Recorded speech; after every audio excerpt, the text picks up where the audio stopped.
윤석열, 김건희가 돌아왔습니다. 대통령 부부는 귀국하자마자 온갖 논란의 중심에 있고 여당이라는 인물들은 어중이 떠중이들이 이념도 신념도 없이 본인들 배 채우는 데에만 혈안이 되어 있습니다. 결국 야당이 총공세에 나섰습니다. 대통령 부부도 언제까지고 본인들 권력 뒤에 숨어서 다 피해갈 수 있을 거라고 생각했다면 크나큰 오산입니다. 국민들의 심판의 불씨는 피어오르기 시작했습니다. 오늘도 구독, 좋아요와 함께 정치사수 시작해 보겠습니다. 국회 법제사법위원회 소속 여야 의원들이 12일 윤석열 대통령 탄핵 청원 청문회를 둘러싸고 장외 공방전을 벌였습니다. 법사위 소속 야당 의원들은 이날 윤석열 탄핵 청문회 증인으로 채택된 대통령실 관계자 7명이 고의로 출석 요구서 수령을 회피하고 있다며 서울 용산 대통령실을 항의 방문했습니다. 법사위 소속 여당 의원들은 헌법재판소를 찾아 탄핵 청문회 자체가 무효라며 권한쟁의 심판을 청구했는데요. 국민의힘은 민주당의 대통령실 항의 방문을 스토킹에 가까운 갑질이라고 비판했습니다. 법사위 소속 더불어민주당 김승원, 김용민, 이건태, 전현희 의원과 조국혁신당 박은정 의원은 이날 오전 대통령실을 항의 방문했습니다.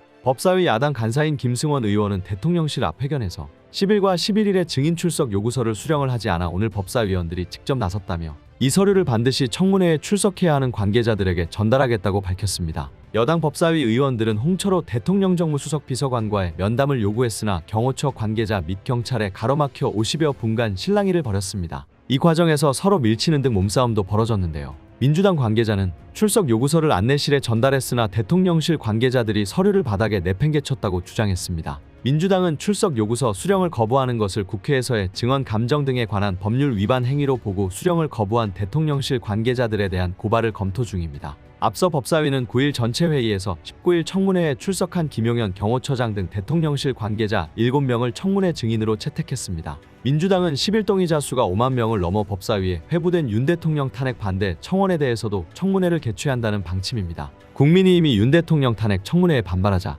반대 청문회도 공평하게 치르면 되지 않느냐며 압박에 나선 것입니다. 국민의힘은 야당이 일방적으로 추진하는 윤 대통령 탄핵 청원 청문회가 헌법과 국회법을 위반한 것이라며 반발했습니다. 여당 법사위원들은 이날 헌재에 제출한 권한쟁의 심판 청구서에서 법사위에서 청문회 실시 계획서와 증인 출석 요구서를 단독 처리한 과정이 당 소속 법사위원들의 국민대표권, 안건 심의 표결권을 침해했다고 주장했습니다. 국회 법사위 소속 국민의힘 주진우 의원은 기자들과 만나 이런 식으로 청문회 한다고 한다면 이전 대표 제명에 대해서도 청문회 청원이 들어오면 청문회를 할 건가? 그 청문회에서 법인카드 유용 의혹에 대해서도 증인을 신청하겠느냐고 헛소리를 했습니다. 국민의힘 추경호 원내대표는 민주당을 향해 헌법을 유린하고 법치주의를 파괴하는 막가파식 정치를 중단하라고 했는데요. 추 원내대표는 당 원내대책회의에서 21대 국회에서 194건의 청원이 5만 명 이상의 동의를 받았는데 83%가 폐기됐다. 민주당이 그간 관심도 없던 청원에 대해 소위원회 심사도 없이 청문회를 열겠다고 결정한 건 탄핵소추 절차를 밟겠다는 명백한 의도가 있는 것이라고 억지 주장을 펼쳤습니다. 윤석열, 김건희, 한동훈을 둘러싼 논란이 과거의 사건들까지 거슬러 올라가기 시작했습니다. 이번엔 여론조작 파문입니다. 한동훈 국민의힘 당대표 후보가 법무부 장관 시절 온라인 여론조성팀을 따로 꾸려왔다는 의혹이 친윤으로 분류되는 장해찬 전 국민의힘 최고위원을 통해 등장해 파문이 거세지고 있는데요. 이제는 보수 언론이라고 불리는 곳들조차 윤석열, 김건희 관련 논란을 직접 나서서 밝히고 있습니다. TV조선을 통해 공개된 김건희 여사가 지난 1월 23일 한동훈 국민의힘 비상대책위원장에게 보낸 문자 메시지에선 제가 댓글팀을 활용해 위원장님과 주변에 대한 비방을 시킨다는 얘기를 들었다. 결코 그런 일은 없었다는 대목까지 등장합니다. 고민정 더불어민주당 최고위원은 12일 최고위원회의에서 장해찬 전 최고위원이 공개한 사설 여론조성팀, 일명 한동훈 팀의 메시지에는 이화영 들어놓은 이슈는 더 끌고 가자, 커뮤니티, 유튜브 조치할게, 선거 전략상 최대한 활용하는 것, 이것 좀 자연스럽게 띄워줘라는 등 포털을 겨냥해 여론조작을 한 대목이 나오는데요. 또 참여연대를 겨냥한 여론조작을 요청하며 장관님께도 보고드림이라는 대목도 나온다며 여론조작 시도 가능성을 제기했습니다. 앞서 장해찬 전 최고위원은 지난 9일 MBC 라디오 김종배의 시선집중에 출연해 한동훈 후보야말로 사실은 법무부 장관 할 때부터 여론 관리를 해주고 우호적인 온라인 여론을 조성하는 팀이 별도로 있었다고 폭로했습니다.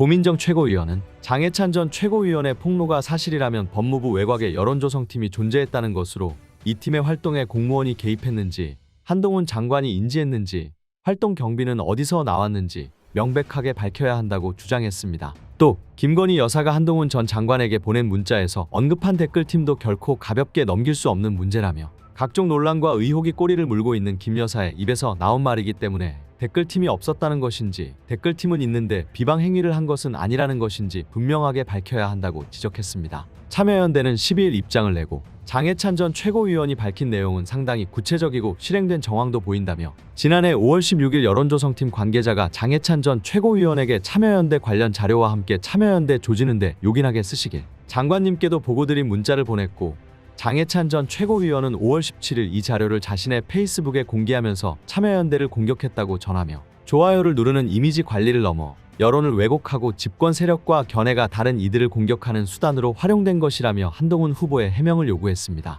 참여연대는 김건희 여사의 댓글팀이 언급된 문자는 지난 1월 23일 발송된 것으로 22대 총선을 앞두고 있는 시기다. 그런 만큼 댓글팀이 선거에 개입했을 가능성도 있다면서 김건희 여사의 댓글팀 또한 실제하는지, 대통령실이 관여했는지, 선거에 개입했는지, 자금의 출처 등에 대한 본인의 해명이 필요하다고 강조했습니다. 이어 2012년 대선 당시 국정원은 댓글 공작을 벌여 원세훈 전 국정원장이 유죄 판결을 받은 바 있다고 전한 뒤 여론조작 의혹이 사실이라면 민주주의를 훼손하는 용납될 수 없는 행위라고 경고했습니다. 이런 가운데 국민의힘 당대표 출신 이준석 개혁신당 의원까지 논란에 불을 지폈는데요. 이 의원은 12일 CBS 라디오 김현정의 뉴스쇼에 출연해 용산 이전이나 이런 것 때문에 여론이 안 좋게 돌아가니까 집권 초기에 모 인사가 굉장히 저랑 있는 자리에서 대표님, 저희 그때 대선 때 있던 애들 좀 써야 되는 거 아닙니까? 이래가지고 제가 놀라가지고 대선 때 뭐려? 이렇게 했는데 그래서 인사가 그때 잘못 말한 거 깨닫고 거기서 입을 닫더라라고 밝혔습니다. 진행자가 대선 때 있던 애들이 그럼 댓글팀을 얘기하는 거라고 느꼈나라고 묻자 이준석 의원은 저는 그렇다고도 볼 수 있게 느꼈다. 뭘 했는지는 나도 모르지만 좀 나한테 숨기고 싶은 게 있나 보구나. 이런 생각을 했다고 답했습니다. 국힘 내부에서도 현재 대통령실과 여당 돌아가는 모습에 비판의 목소리를 높이기 시작했습니다. 김종인 전 국민의힘 비대위원장은 국민의힘 전당대회를 강타하고 있는 배신자론과 관련해 한동훈 후보가 결코 윤석열 대통령을 배신할 구조가 아니라고 지적했는데요. 윤석열 정부가 성공하지 못할 경우 다음 대선 승리를 기대할 수 없다는 점을 잘 알고 있는 한 후보이기에 결코 삐딱선을 탈 수 없다는 것입니다. 김 전 위원장은 12일 밤 CBS 라디오 박재홍의 한판 승부에서 한동훈 후보가 차기 대권 생각이 없었다면 대표 출마도 안 했을 것이라고 판단했습니다. 이어 홍준표 대구시장이 한동훈이가 대표가 되면 유승민의 길을 걷는다. 대통령을 배신할 것이라고 하는데 배신할 수가 없다고 강조했습니다. 즉 윤석열 대통령이 잘 돼야 결국 국민의힘도 잘 될 것이고 다음 대통령 선거에서 희망도 가질 수 있다는 것으로 윤석열 대통령이 잘못돼 버리면 국민의힘은 다음 대통령 선거에 희망이 없다는 걸 한 후보가 너무 잘 알고 있다고 지적했습니다. 김 전 위원장은 한 후보가 윤석열 정부의 성공을 강력히 원한다는 건 진심으로 그렇게 갈 것으로 본다고 예상했습니다. 한편 이준석 개혁신당 의원이 차기 대선에서 한동훈 후보와 경쟁 관계를 형성할지에 대해선 이준석 의원이 남은 기간에 자기를 어떻게 발전적으로 승화를 시키느냐에 달려있다며 한동훈 후보와 누가 더 일반 국민에게 어필할 수 있느냐 하는 건 그때 가서 봐야 한다고 원론적 답을 했습니다. 여야 할 것 없이 온갖 논란에 대해서만 이야기하게끔 만들고 있습니다. 그 모든 논란의 중심에 이 나라에 대통령과 배우자가 있습니다. 참으로 암담한 상황입니다. 비정상을 정상화시키기 위해서는 절대로 이대로 손을 놓고 있어서는 안 됩니다. 오늘 내용은 여기까지입니다. 유익하셨다면 구독과 좋아요 한 번씩 부탁드립니다. 대한민국이 바로 서는 그날까지 정치사수가 함께하겠습니다. 감사합니다.